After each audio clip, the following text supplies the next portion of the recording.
Buenos días, yo soy Víctor Sánchez, compañero de OLATS y de la RAITS en la División de Construcción Sostenible de Tecnalia, y en los próximos minutos voy a describir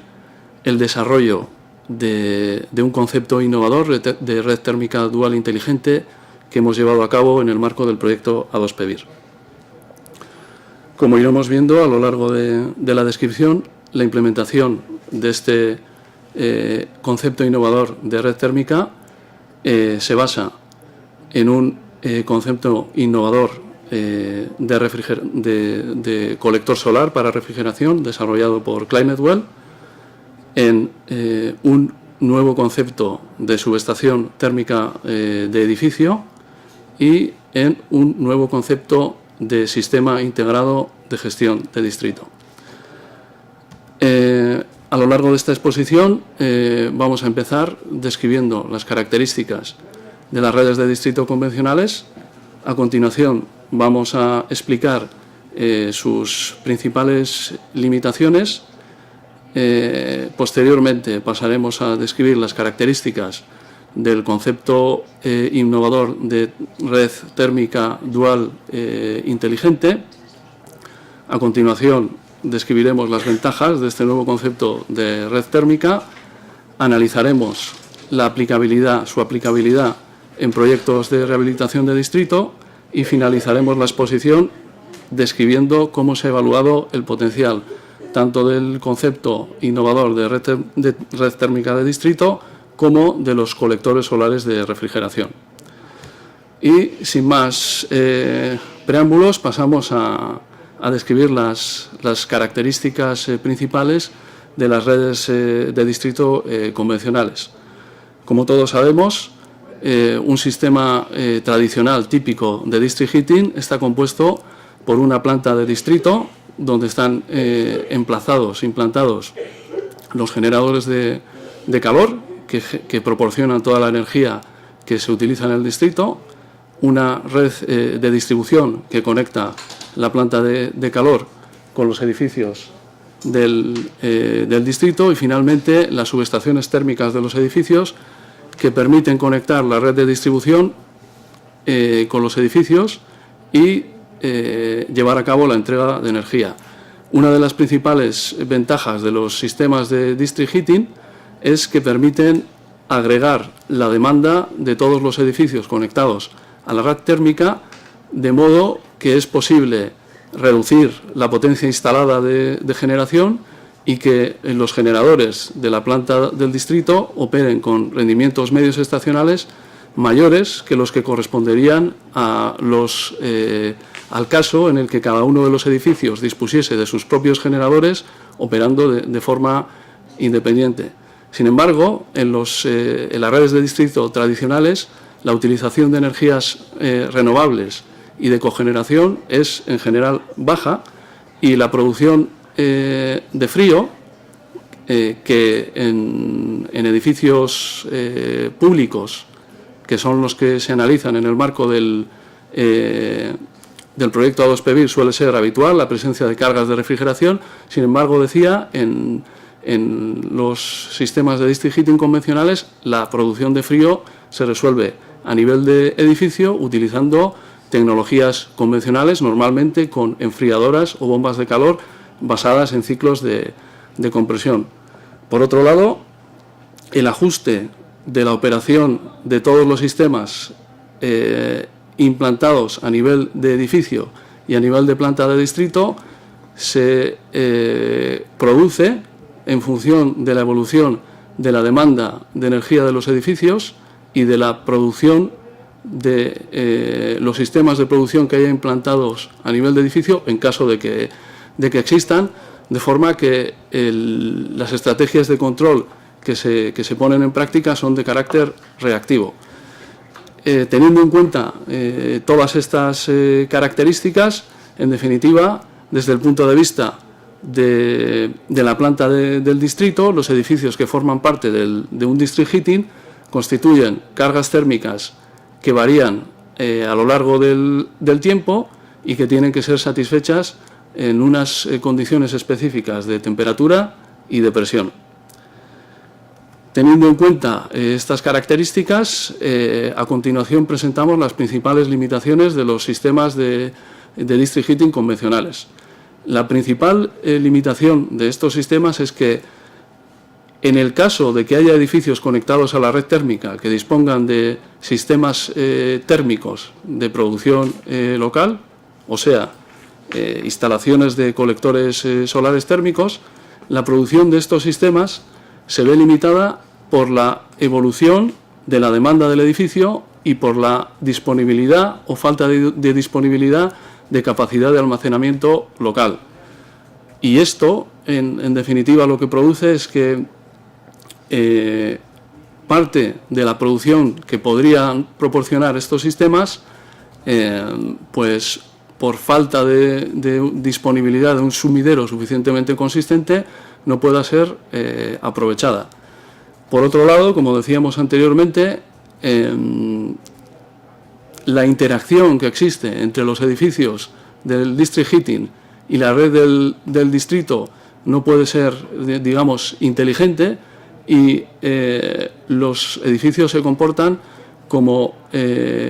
meras cargas eléctricas y la red de distrito como suministrador de energía unidireccional. Por otro lado, como decíamos anteriormente, no existe la posibilidad de disponer de producción de frío centralizada, y habitualmente en el tipo de distritos considerados en el marco de este proyecto existen las cargas de refrigeración y son comparables o semejantes a las de calefacción. Por otro lado, dado que no es posible establecer una interacción inteligente entre los edificios conectados a la red del distrito y la planta del distrito, los criterios de operación en base a los cuales se gestionan los edificios y la planta del distrito son reactivos. Y finalmente, otra de las grandes limitaciones de los sistemas de district heating convencionales es que en el caso de que se desee transformar un sistema de district heating en un sistema de district heating y cooling, existen enormes barreras de tipo técnico y económico que limitan de forma muy significativa este tipo de enfoques. Evidentemente, en esta situación, de acuerdo con un enfoque tradicional, sería necesario construir una planta de producción de frío y implantar en paralelo a la red de distribución de calor existente, una red de distribución de agua fría y conectarla a los edificios del distrito, y esto presenta limitaciones de tipo técnico y limitaciones de tipo económico. Y aun en el caso de que fuera viable llevar a cabo un proceso de transformación de este tipo, generaría unas enormes molestias e interferencias con la explotación del distrito durante el proceso de transformación. Bien, como respuesta a todas estas limitaciones, en el marco del proyecto hemos desarrollado un concepto innovador de red térmica dual inteligente, mediante el cual los edificios conectados a esta red de distrito recibirían toda la energía necesaria para cubrir sus necesidades de calor y de frío a través de una única red de distribución de agua caliente, que sería la red de distribución existente inicialmente, o sea, en el momento inicial en el que se procediera a rehabilitar el distrito. La producción de frío, de refrigeración, se resolvería localmente con colectores de refrigeración implantados a nivel de edificio, de forma que de este modo conseguiríamos una red térmica dual que permitiría satisfacer todas las necesidades de energía del edificio. Los colectores, como ha comentado antes Olatz, han sido desarrollados en el marco del proyecto a partir de una solución preliminar que tenía desarrollada ClimateWell, y constan de unos tubos colectores solares y dentro unos tubos que incorporan ciclos de absorción. No vamos a entrar en mayores detalles porque para explicar cómo funcionan los colectores necesitaríamos un webinar específico y no creo que me vayan a ampliar el tiempo disponible. Bien, por otro lado, otra de las características innovadoras de esta red de distrito es que, además de permitir agregar la demanda de los edificios, la demanda térmica de los edificios que forman parte del distrito, permite agregar la capacidad de producción de carácter renovable que haya implantada en todos los edificios del distrito. Y esto se consigue por medio de la implantación de un nuevo concepto de subestación de edificio que llamamos subestación dual inteligente y que permite que exista un intercambio bidireccional de calor entre los edificios del distrito y la red del distrito, de forma que durante periodos en que los edificios del distrito presenten excedentes de producción local que no puedan utilizarse en el propio edificio, esos excedentes de energía se pueden verter a la red del distrito para que sea utilizada o para que pueda ser utilizada en otros edificios que sí que presenten una demanda de calor que no puedan satisfacer con sus propios recursos de generación local. Y por esto, por esta capacidad de intercambio, interacción bidireccional con la red térmica, llamamos al concepto de red térmica que hemos desarrollado inteligente. Por otro lado, otro de los pilares de este concepto de red térmica es que la generación de calor tiene que estar basada en tecnologías renovables y en cogeneración, tanto a nivel de la planta del distrito como a nivel de los edificios conectados al distrito, de forma que gracias a la subestación innovadora esta que comentaba hace unos momentos, al disponer de la posibilidad de verter energía desde los edificios a la red del distrito, somos capaces de configurar una planta virtual de distrito que se forma por agregación de todos los generadores de calor implantados en los edificios del distrito. Y finalmente, otro aspecto crítico y sin el cual este concepto de red térmica innovadora no se podría implementar es la disponibilidad de un sistema integrado de gestión de distrito que permite operar los diferentes sistemas de acuerdo con estrategias de control predictivo.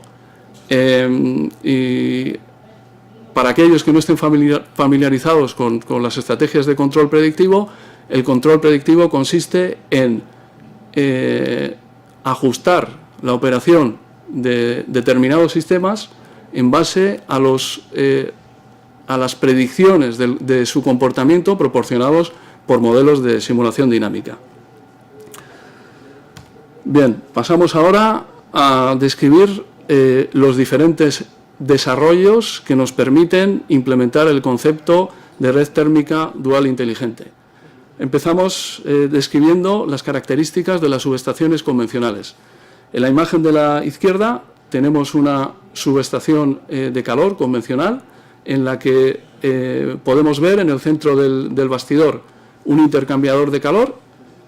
y su conexión a través de las correspondientes tuberías que en este caso están a la izquierda, a la red del distrito, y con su correspondiente válvula de 2 vías proporcional para controlar la energía entregada al edificio en cada momento. Y también vemos, en este caso en vertical, las tuberías de conexión de la subestación al circuito de consumo del edificio.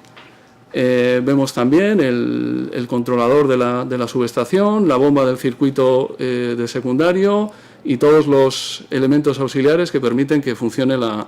subestación. Y en la figura de la derecha vemos el esquema hidráulico de una subestación típica, en este caso formada por 2 intercambiadores. Uno sería el que proporciona la energía necesaria para el funcionamiento del sistema de calefacción del edificio conectado, sería el intercambiador de la derecha, y a la izquierda tenemos un intercambiador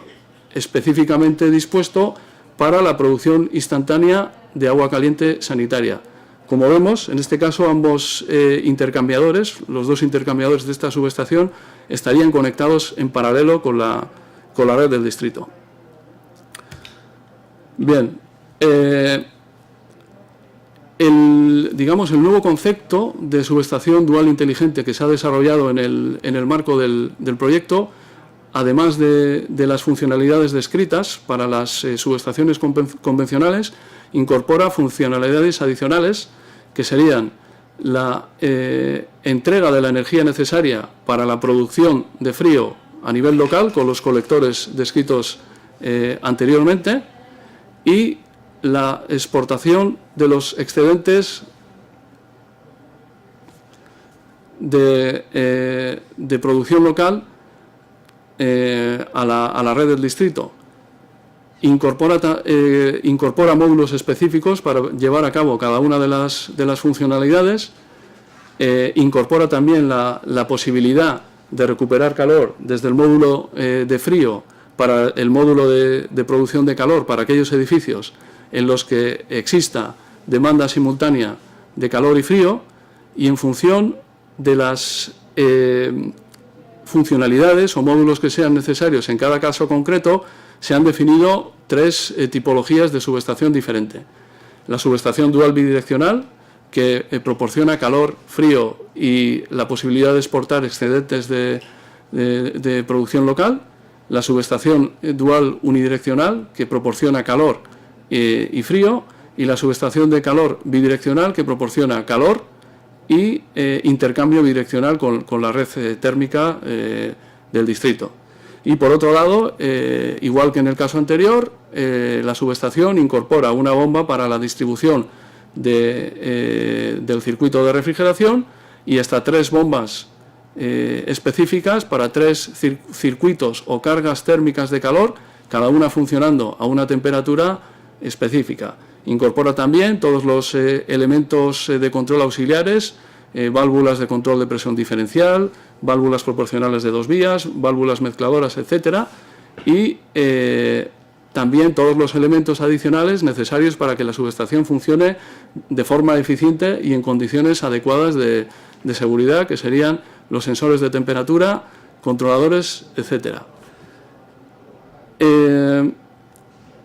Finalmente, vemos aquí un esquema simplificado del diseño del nuevo concepto de subestación. En la parte derecha, en rojo, vemos el módulo de producción de calor, conectado, como decía anteriormente, a tres circuitos de distribución, cada uno con su bomba y su válvula mezcladora, que permite ajustar de forma independiente la temperatura de impulsión de cada uno de estos circuitos. A la izquierda, en azul, vemos el módulo de refrigeración, el módulo que aporta la energía necesaria para que funcionen los colectores solares que he comentado anteriormente, y en este caso también se dispone de una bomba específica y de una válvula mezcladora que permite hacer un ajuste final de la temperatura del agua entregada. Y finalmente, a la izquierda abajo, en un color rojo más oscuro, vemos el módulo de entrega de energía con su válvula, o sea, con su bomba en primario y en secundario, y con 4 válvulas de 2 vías que permiten conectar el módulo de entrega de energía o bien a la tubería de retorno del distrito o bien a la tubería de impulsión del distrito, de forma que en función de la temperatura a la que esté operando la red del distrito y la temperatura a la que se esté produciendo el agua caliente en los colectores del edificio, se maximice el rendimiento al que operan estos colectores y se facilite la entrega de la energía a la red del distrito. En esta tabla vemos un resumen de las diferentes, en este caso, subtipologías de subestaciones que hemos definido, además de las 3 tipologías anteriormente citadas. Dependiendo de la presencia o no de la funcionalidad de recuperación de energía y de la solución técnica adoptada para llevar a cabo esa recuperación de energía, se han definido para cada tipología diferentes subtipologías de subestación que nos da un número total de 7 subtipologías. Bien, por otro lado, como decía anteriormente, uno de los pilares sobre los que se apoya el sistema de gestión del distrito es la disponibilidad de un sistema integrado de gestión de distrito. Este sistema es el que permite gestionar o controlar todo el distrito como un sistema integrado en base a estrategias de control predictivo. En el marco del proyecto se ha desarrollado una plataforma compuesta por un clúster de sistemas de supervisión de edificio que se conectan a un sistema de supervisión de planta de distrito que lleva a cabo el papel de máster. Estos sistemas de supervisión se instalan sobre los sistemas de gestión existentes antes de la rehabilitación, sobre el sistema de gestión de la planta del distrito y sobre los sistemas de gestión de los edificios conectados al distrito, de forma que los nuevos sistemas de supervisión son capaces de diseminar los comandos de control necesarios para implementar las estrategias de operación optimizadas tanto a nivel de planta de distrito como a nivel de edificio. Como todos los sistemas que funcionan en base a estrategias de control predictivo, para habilitar el funcionamiento de este sistema es necesario disponer de un modelo integrado de distrito, que en este caso se ha desarrollado a partir de un nuevo esquema de cosimulación que ha permitido acoplar los modelos de los edificios desarrollados en Energy Plus con un modelo de red de distrito desarrollado en Modélica. Bien, en la siguiente figura vemos una representación simplificada de los componentes y la arquitectura de este sistema integrado de gestión de distrito. En la parte de la izquierda vemos el sistema inicialmente disponible de gestión de la planta del distrito conectado a su correspondiente red de actuadores y a su red de sensores, y sobre él instalado el nuevo sistema de supervisión de la planta del distrito y su conexión al sistema original que permitiría hacer esa diseminación de comandos que he citado anteriormente. Y en la parte de la derecha vemos representados, en este caso, los sistemas de control de 2 de los edificios de la red del distrito. En la parte de abajo estarían representados los sistemas de control inicialmente disponibles, conectados a sus correspondientes redes de actuadores y de sensores, y sobre ellos los nuevos sistemas de supervisión que permitirían modificar los criterios de operación de los sistemas de los edificios. También podemos ver que todos los sistemas de supervisión de los edificios del distrito estarían conectados al sistema de supervisión de la planta del distrito, de forma que este último dispone de información del estado de cada uno de los edificios y, explotando las capacidades de simulación del modelo integrado del distrito que hemos citado anteriormente, es capaz de optimizar la producción y la operación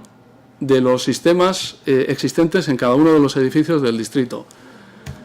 En esta otra figura tenemos una descripción un poco más detallada de los componentes del sistema integrado de gestión del distrito, pero no sé cómo vamos de tiempo. Sí, me dicen que tenemos tiempo, entonces podemos entrar a describir con un poco más de detalle los diferentes componentes, tanto del sistema de supervisión de edificio como del sistema de supervisión de distrito. Como vemos, cada uno tanto los sistemas de supervisión de edificio como el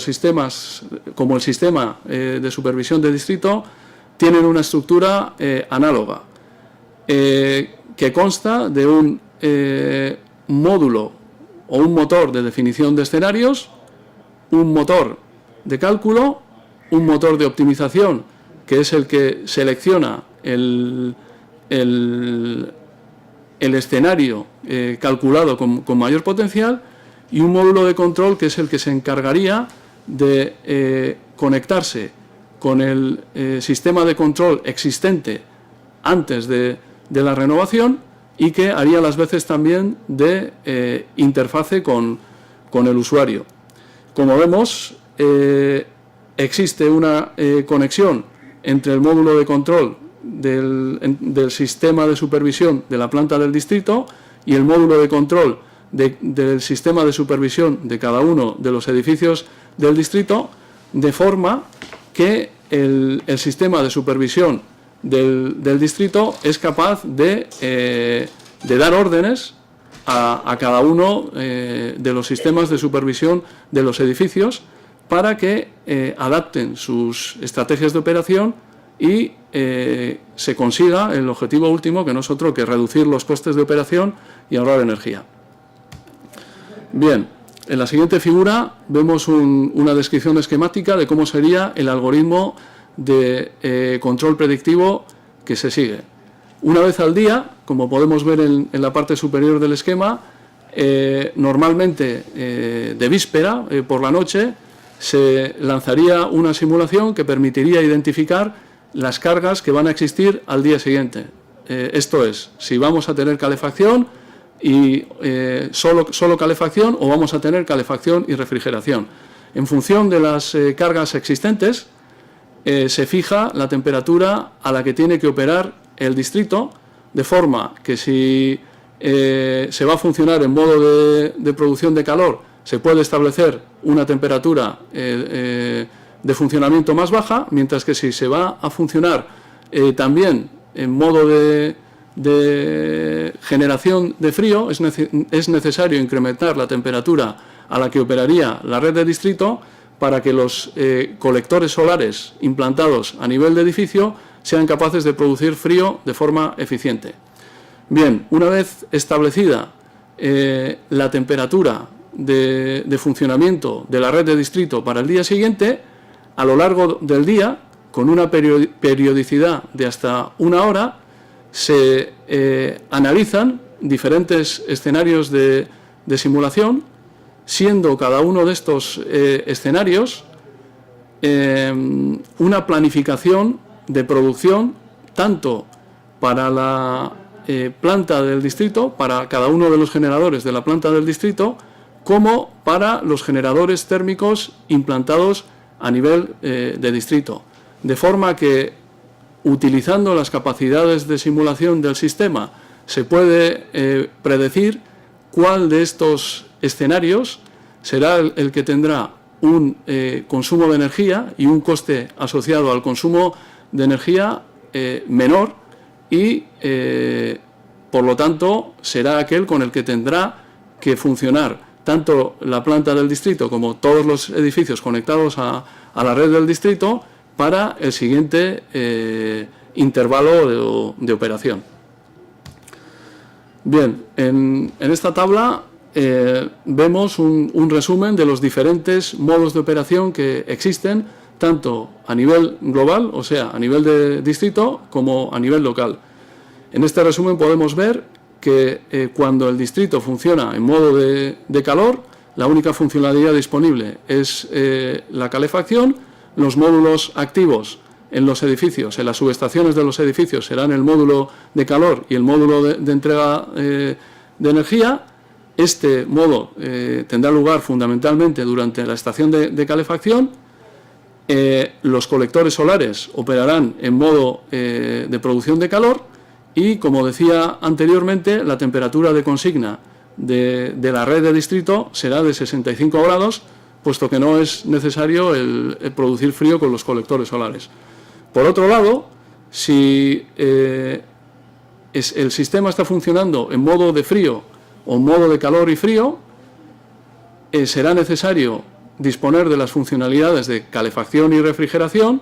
Será necesario que los módulos activos de las subestaciones de edificios sean los de calor, frío y entrega de energía.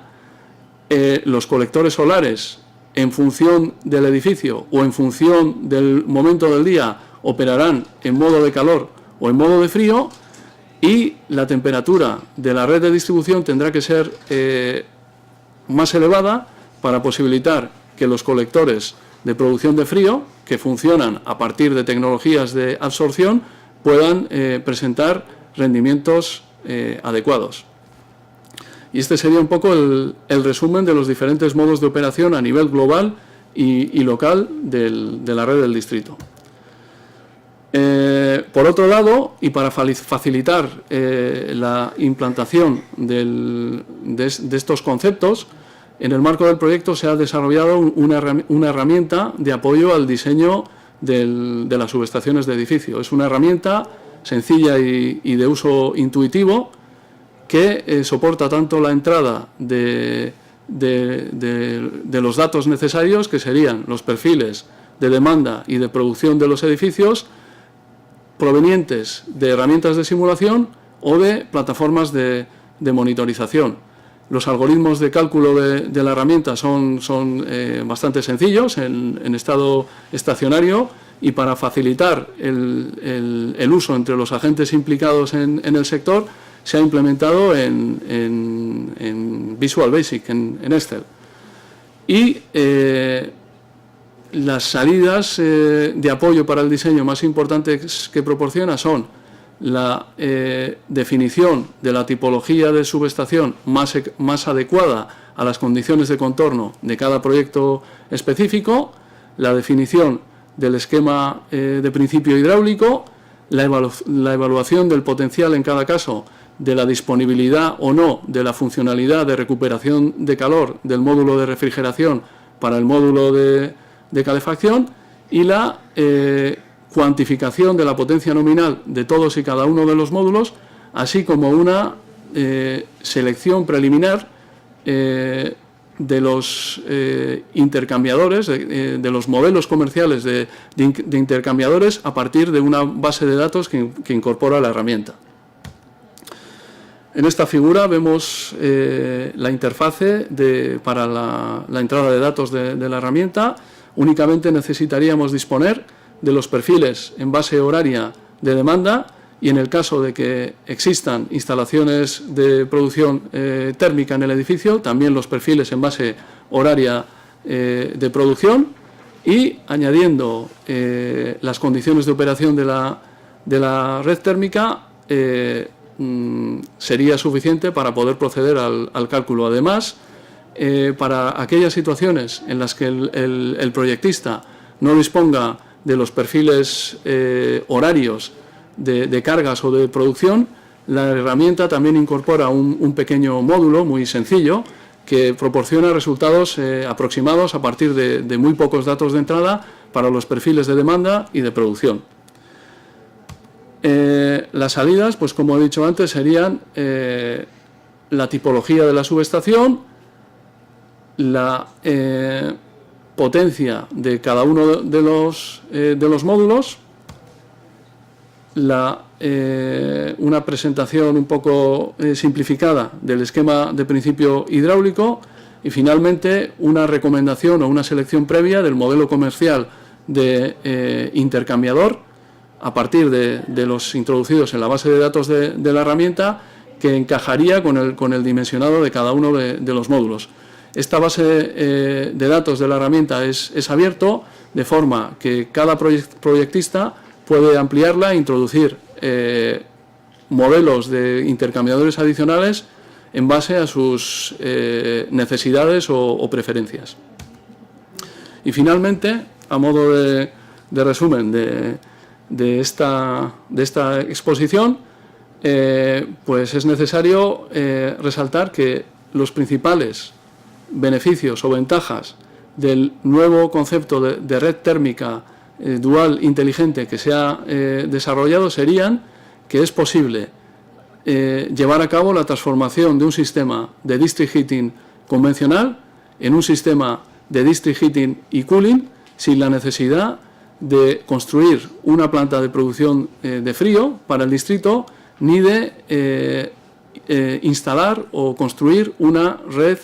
específica de distribución de agua frío. Además, gracias a la interacción inteligente bidireccional de los edificios con la red de distrito, es posible maximizar, optimizar la producción de todos los sistemas solares térmicos implantados en los edificios conectados a la red del distrito e igualmente es posible optimizar y maximizar la producción de todos los generadores implantados en los edificios del distrito y que forman parte de lo que hemos llamado planta de distrito virtual. Por otro lado, gracias a las funcionalidades del sistema integrado de gestión de distrito, es posible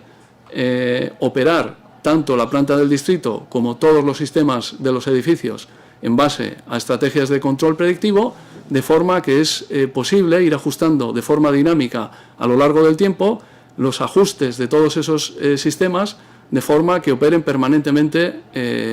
en su punto óptimo. Y, obviamente, también conseguiremos las ventajas o los beneficios específicos proporcionados por la implantación de los colectores solares de refrigeración, que serían la producción de agua caliente durante la estación de calefacción y la producción de agua fría para refrigeración y agua caliente a baja temperatura durante la estación de refrigeración.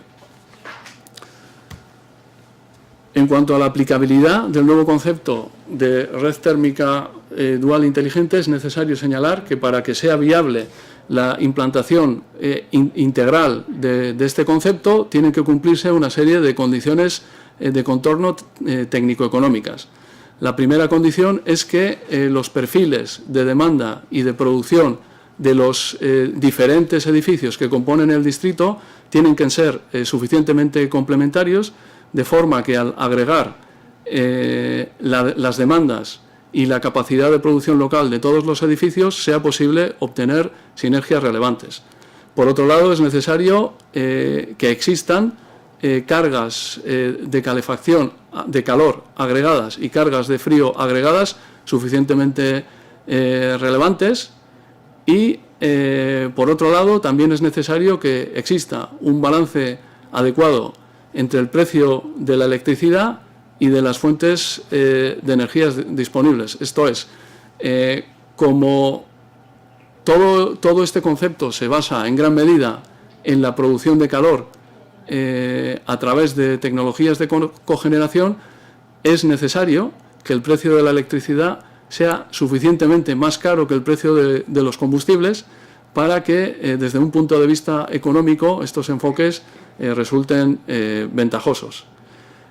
Además, es necesario que el marco regulatorio que afecta a las tecnologías de distribución, de generación distribuida, sea razonablemente favorable. Y, por último, como hemos mencionado ya, es imprescindible disponer de un sistema integrado de gestión de distrito. En los casos en los que no se cumplen todas estas condiciones de contorno, a veces aún es posible llevar a cabo implantaciones parciales del concepto de red térmica dual inteligente. Y finalmente, para concluir, es necesario describir que la evaluación del potencial de la red térmica dual inteligente se ha llevado a cabo a partir del análisis de una serie de distritos virtuales definidos para diferentes condiciones climáticas y para diferentes agrupaciones o mixes de edificios que se han calculado por medio del proceso de cosimulación que he mencionado anteriormente. Y en cuanto al rendimiento de los colectores de refrigeración, en uno de los demostradores del proyecto A2PEVIR, en un distrito educacional situado en Ankara, se ha implantado un campo solar formado por 49 de estos colectores que están integrados en la planta de generación de agua caliente del distrito y conectados también a la cafetería del distrito, que es el único edificio que tiene una carga de refrigeración importante. Y este sistema lleva ya varios meses funcionando, sus datos de operación están siendo recogidos por el sistema de monitorización y en los próximos meses será posible el tener los datos de comportamiento y rendimiento de estos colectores innovadores, tanto para el régimen de operación de calor como para el régimen de operación de frío. Y con esto creo que concluimos esta descripción general aproximada del concepto de red térmica dual inteligente y de todos los desarrollos que hemos llevado a cabo para habilitar su implementación en proyectos reales.